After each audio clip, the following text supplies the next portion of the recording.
TheoTrade. This is Don Kaufman, December 19th, 2020, doing the TheoTrade weekend update here on a Saturday morning. Buybacks for banks, they're back. That's the biggest news to come into the marketplace. Well, that ironically didn't really make it into any of this last week of trade. For those of you aware of this, the Fed released a second, it's normally an annual stress test, but a second annual stress test due to everything that's gone on, of course, with COVID, the market collapse, the rally here. So the Fed decided to do a second stress test throughout the course of 2020. Those results were released just after the marketplace closed on Friday afternoon. But again, it is some of the most pivotal information to come into the markets in literally weeks. And we're going to kind of dig down and assess what this might mean. Clearly, if you've missed it, a massive bid, just massive bid came into the financials. Again, this is after markets on Friday afternoon. This press release was dropped exactly a half an hour after the cash close. The financials, when I say they ripped, they're up a full dollar. Now, yeah, again, with all due respect, you have a product here. It's a less than a $30 product moving a dollar, and it's the entire financial sector. It is, again, a pivotal move inside of the marketplace. You're looking at about anywhere from a 3.5% to 4% rally inside of the financials on Monday. In fact, we'll dig into that here momentarily. But again, that's going to drive a tremendous amount of the trade on Monday. Let's start to break down a little bit of some of the price action that we're likely to see. Again, in this particular weekend update here, we're going to be very forward looking. Sure, we'll talk a little bit about Tesla and some of the wild trade, of course, that we saw on Friday afternoon. I'll tell you what, this entire week, when you start looking at the entire week of trade, and that's the week that just passed, of course, this entire week pretty much came down to what happened on Friday. I mean, if you take a look at what happened on Friday, there was some pretty strong sell-side activity right up until the point that they bought that marketplace into an oblivion. And a lot of the buy side was driven almost predominantly by none other than Tesla. So, yeah, we'll break that down here as we cruise into this. Again, one of the first things that we want to mention are, of course, going to be the financials. So a second round, of bank stress test results, they come out. And they come out Friday, again, a half hour after the close. It sends the banks into the stratosphere. So I looked at the financials, and this is the financial ETF. But there's something I want to point out over here. Because, listen, we can come down, we could drop down to Goldman Sachs, right? Goldman Sachs explodes to the upside. If you take a look, again, these are the banks that are going to be most benefited by this. You take a look at Bank of America, explodes to the upside. JP Morgan actually stands to make the most out of this move from 119 to 126. Yada, yada, yada. But I want to show you something interesting on this front. And the reason I find it interesting, if you take a look at the financials, the XLF, and again, I am carrying a position inside of the financials. And hey, I like to wear my positions out there in front of everybody. I'm actually short in the financials. And I'll tell you exactly why I'm short in the financials. Okay. I'm short in the financials because expectations they were actually going to drive back to the 2650 handle. This is some very, surprising results. So all of a sudden, again, they come out, they say that they can buy back stock, right? And for the first quarter of 2021. So the Fed is actually saying for the first quarter of 2021, both dividends and share repurchases will be limited, to the amount based on income over the past year. So they're only allowing this to go on really for the first quarter at this point in time to kind of see how it goes. Nevertheless, as I was saying, first of all, I'm short in the financials. I'm like, oh, this is going to hurt a little bit. But I found one thing very interesting, maybe even a little bit alarming. There was some heavy activity on the call side. Some very heavy activity on the call side, specifically inside of the financial sector on Friday. We traded about 400,000 calls versus maybe 70,000 puts. Now I know what you're thinking. Somebody knew something, maybe. But this is this is one that it is a standout, okay? Because not only did a tremendous amount of calls trade inside of the financials, but it was 3 times the norm on what was kind of a humdrum day inside of the financials. And what I also found interesting, it was a relatively down day in the financials. And again, people were loading up on calls. Okay. I'm just throwing that out there for, you can interpret that any way you want. But here again, we have a case where possibly somebody knew something prior to. So dig a little bit deeper there. You start to look at like Goldman Sachs. Goldman Sachs doesn't show any signs of any strange trade whatsoever. I took a look, of course, at JP Morgan. Nothing going on over here. So for those of you conspiracy theorists, I'm just going to put it to rest. The only thing that I noticed that was unusual trade, and I even picked up on this prior to the cash close, was the big action that was happening specifically inside of the financial sector itself. Because, again, I'm carrying a short position in the financials, constantly looking at them. And I'm like, why are these people trading all these calls in here? And this is, again, it is unusual. This is something I'll continue to look into for the days to come. But quite possibly, again, somebody possibly knew a little bit about the stress test results. Or, moreover, maybe they just took a shot based on some of the these results coming out. And, anticipated this. By the way, just to also elaborate upon this for just a moment, there were some monstrosity-sized trades being done inside of the financials. So this was very much professional trade. 35,000 contracts actually traded in here. On and on. All right, with that, let me spin this back around over here. So the financials, it's pretty evident that they're going to break to the upside. The question is, when the financials break to the upside, what are the monsters of tech likely to do? And again, the monsters of tech, quite frankly, they haven't done anything. And this is something I've been pointing out kind of week in, week out, day in and day out. Here's the monsters of tech. And there's this feeling the financials are going to break to the upside, which clearly they are on Monday. I mean, listen, they could break to the upside and actually reverse off of that. But the question kind of looms, are we going to see a rotation out of technology? And therein lies a little bit of a rub. And I'm going to tell you right now, that is exactly what I will expect as a trader. So, and that's purely an opinion piece, is that, yes, the financials are going to get a strong bid under them, of course, on Monday. But that strong bid is going to be a little bit to the demise of specifically the Microsofts, the Apples, the Facebooks, the Amazons, the Googles, that there's actually going to be a rotation away from monsters of tech, okay? And we're going to flood into financials. But that, if you flood into financials, and this is also an important and a key point over here, if you flood into the financials, it is enough to keep us like a really sustaining bid under the S&Ps. The S&Ps and the most recent rally inside of the S&Ps, and I'll bring up the spiders here. This most recent rally coming off the new, those October, late October lows, but early November, that rally inside of the S&Ps was brought to you by strictly these financials. Because when you start looking at it, all right, the monsters of tech, as I said, they've done really absolutely nothing. Like if you look from here in November, they're up, but it's such a mild move. So you have to actually put, again, emphasis on the financials like never before. And again, I've always put emphasis on the financials because they're the, the linchpin, if you will, inside of the S&Ps. And as I said, the financials getting above that 2650 handle was incredibly bullish for the marketplace. And I fully anticipated they'll pull back. That's neither here nor there right now. Okay. On Monday coming in that they're going to be buying these financials. And it doesn't necessarily mean, though, that we're going to see a rip-your-face-off rally inside of the S&Ps because, again, I believe that some of the sell-side activity is probably going to occur specifically inside of the monsters of tech. So look for that rotation, again, on Monday. All right, enough. I'm going to push that aside for just a brief moment. No more conspiracy theories there. Somebody knew something. I think it's more or less, though, inside of the XLF. They didn't know anything. They took a shot. And that's what it appears to me in here. Somebody was just taking a monstrosity shot, anticipating, that the news would be good out of the Fed stress test. All right, next one we want to cover here on this weekend's update. Hey, wouldn't be an update if you didn't talk about Tesla, right?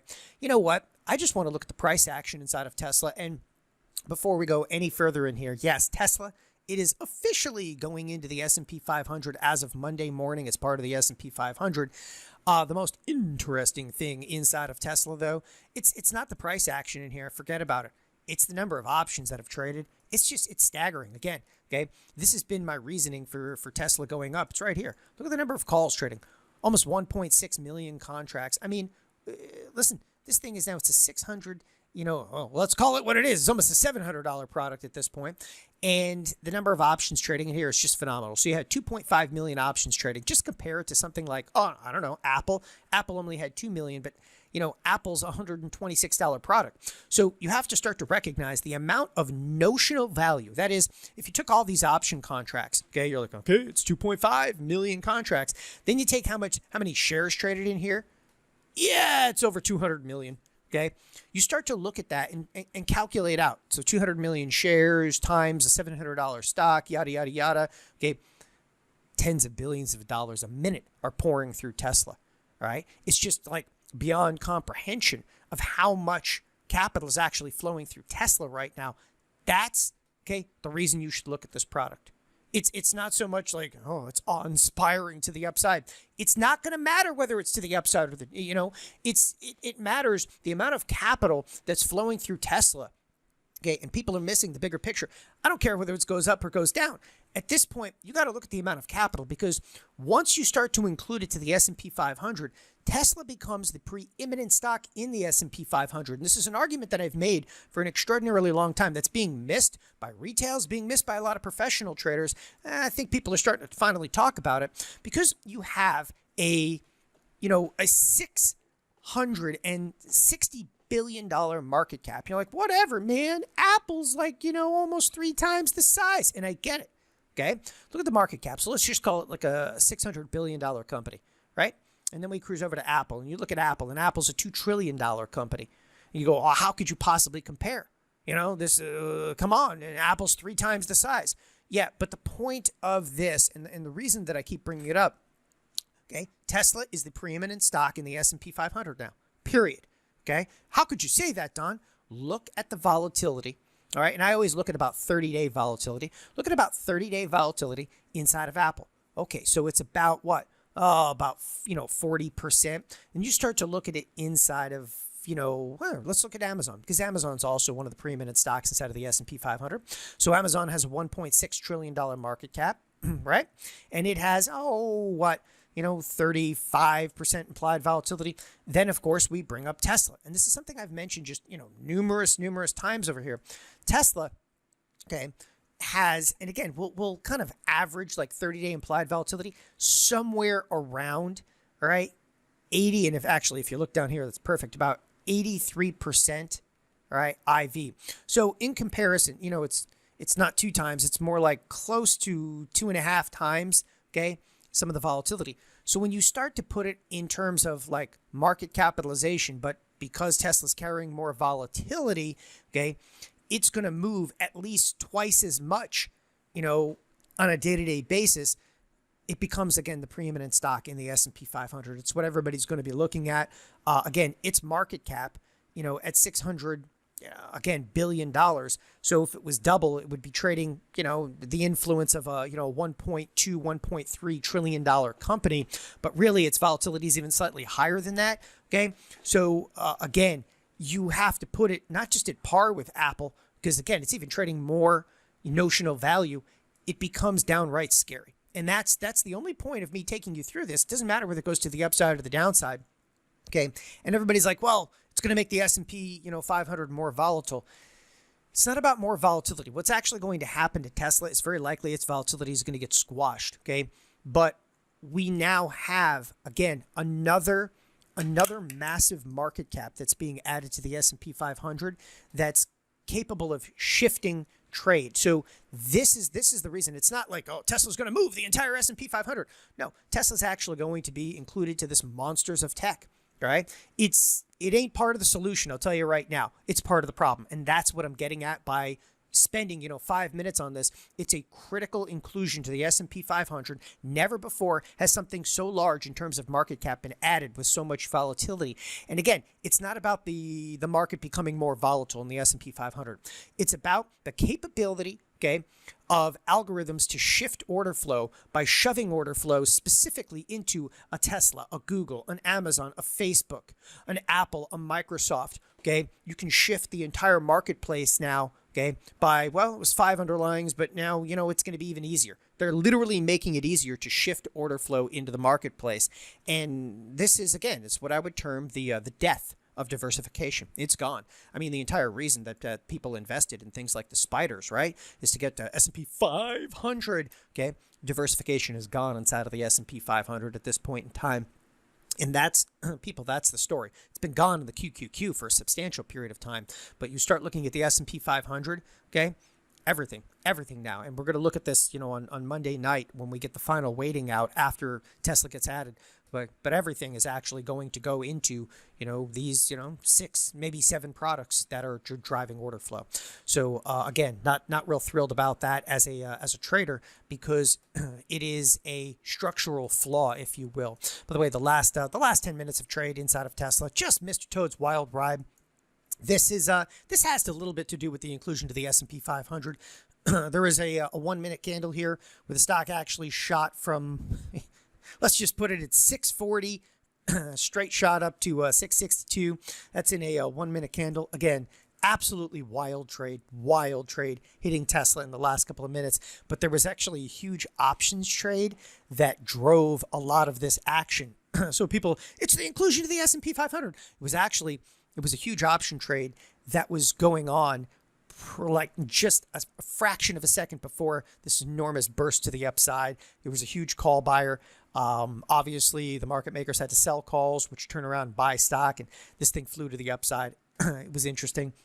Again, in the last 10 minutes of trading, Tesla gained 33.09 or 5%. 5% in 10 minutes, people. That is why we're concerned with its inclusion to the S&P 500. The other thing I will constantly ask, and this is for you to decide, has Tesla topped out with inclusion to the S&P 500? Much like if you looked at, historically speaking, something like Yahoo did when it was included, of course, during the tech bubble back in the early 2000 timeframe. All right, we're going to switch gears completely over here. I have a little bit of an IPO options warning. I'll only spend 2 seconds on this. When I say there's a warning, okay, if you're going to trade Dash, and if you're going to trade Airbnb, I'm just going to use one underlying and spend a second on this. One of the things you have to realize is the bid-offer spreads on these markets are incredibly wide. Listen, people, they have added options now to Dash, DoorDash. They have added options to Airbnb. And if you start looking at the option statistics here, specifically on Thinkorswim, 113,000 contracts traded in Dash. Okay, if I bring up Airbnb, almost 100,000 traded in Airbnb. What's my warning to you? And this is a stern warning. Okay, the bid offer spreads were incredibly wide, but more appropriately, these products, because they have wide bid offer spreads, because they're newer products, the products themselves are not included in the penny increment program, which means that the options themselves do not trade in penny increments. It's going to take some time before that occurs. All right, so for the most part, if you're actually trading even spreads in here, the spreads are going to move in 5-cent increments. Basically, what I'm telling you is that the market-making firms get a huge edge over you, and until these actually trade with penny increment options, until they actually tighten up the markets in here, I'll avoid them at all costs, and I have no problem saying that whatsoever. All right, the next thing we're going to be on to here is the VIX opportunity in the coming week. So there's going to be a little bit of a volatility opportunity, and that's because you anticipate in the next 2 weeks, coming into Christmas, which is going to be a shortened holiday trading week. Of course, this next week, we've got, Monday, Tuesday, Wednesday are full trading sessions. Thursday, which of course is Christmas Eve. Christmas Eve is going to be a half a trading session. Friday, the markets close, of course, for the Christmas holiday. Nevertheless, you have 3.5 days of trade. So the volatility is going to subside a little bit. Because the volatility is going to subside a little bit, it might be prime time for some VIX volatility spreads out here in even the February expiration. I'm actually going to go for some duration, and I'm going to start to structure a couple of these trades throughout the course of the week. This is a trade where I go out and I'll sell a put spread to finance the purchase of a call spread. Again, I will do this a couple times throughout the course of this week. I'll actually fire out a few trades, okay, throughout the course of the week. Be on the lookout for that. Again, there's some good opportunity, I think, with VIX volatility spreads. And the reason I like the VIX volatility spreads right now is, again, anticipate maybe a little maybe the volatility subsides a little bit in the VIX, but neither here nor there. The reason that there's actually opportunity is the VVIX, which is the volatility of the volatility index, is bid. All right, it's still up to like 110. You know, you have the S&P is basically sitting at the all-time high, but the volatility of the VIX is still elevated. Because the volatility of the VIX is elevated, it is effective to be able to sell, okay, some premium in the VIX. All right, so what I'm saying is that the put spreads, these put spreads in the VIX are still trading at a pretty decent implied volatility. It's just giving me the ability to sell some premium, okay, on the put side, to turn around and buy far out of the money, you know, call spreads. And the skew, it's just really favorable to buy call spreads. And I'll just give you a quick example here. If I'm out in February and you're buying a call spread, okay, let me show you a call spread in February right here. All right, and I'm just gonna highlight this for a second so you can see precisely what I'm referencing. All right, take a look there. That's a 35 call. If you buy a 35 call, you're actually buying what, about 115% implied volatility, right? So then I turn around and I'll sell against it, maybe even like a 60 call. I know this is a strange and wide spread, but if the marketplace were to tank and crash any between now and 60 days from now, buying a 35-60 call spread could be beautiful. But look at the implied volatility skew in your favor. You're buying basically a 115, okay, and you're selling almost a 138. So you've got skew. It's just massively in your favor. And that's what you have to see, is the skew is really favorable on the call spread side, okay? But it's also favorable for selling puts, because you're selling, like, you know, in this case, like an 80% IV and turning around and buying, for instance, like a 68% implied volatility. That's why the trades are going to be favorable. They're going to be even more favorable as this week goes on. It's not so much about the VIX going up or down. It really isn't. It's more about the skew in the VIX, and the skew in the VIX is favorable right now. Speaking of the skew in the VIX, the last thing we want to come to, of course, is discussion of the S&Ps. Okay, so discussion of the S&Ps right here, right now. First of all, this last week of trade saw some volatility kind of late in the week. We had some sell-side activity yesterday, but as I said, the S&Ps, and you literally have to look at this, okay, if you're a bear, I'm a little bit of a bear, okay, you were, like, you know, even opening an eye, excited that there could be some sell-side activity. All your hopes and dreams were taken away in the last couple of minutes of trade, you know, again, on the afternoon over here as the marketplace bid. Literally, the S&Ps closed massively unchanged on the trading session on Friday. But net, and the point I'm getting to with this net, okay, this last week of trade, according to the S&Ps, we did nothing, okay, and we've done nothing the last couple of weeks, and I want to point out what nothing means, all right? Inside the expected move, inside the expected move, inside the expected move. I mean, net, the last 3 weeks, this has been a veritable slop fest. And this is not an easy time to go out and to want to allocate capital, because you're trading again in the exact same standard deviation. I've mentioned that just, you know, ad nauseum lately. So the coming week actually has a very contracted expected move, which is what you would anticipate coming into, of course, a holiday week of trade. You're going to be sitting on about a $55 expected move. Again, you only have 3.5 days of trade, though, which is one of the reasons that the expected move is going to contract a little bit. Look at this as a time to kind of, you know, really allocate effectively. We might get a bid. We might get a big bid under the marketplace. One of the things that I recognize is the expected move that you're seeing on the screen. The expected move was kind of in motion, if you will, and it was set. And again, I just want to really detail this. Okay, that expected move was set before, okay, the Fed announced the stress test details. So here's the cool thing. You could actually bid right to the top of this expected move on Monday morning. Okay, it could be a very opportunistic trading week coming up, even though it is a holiday week.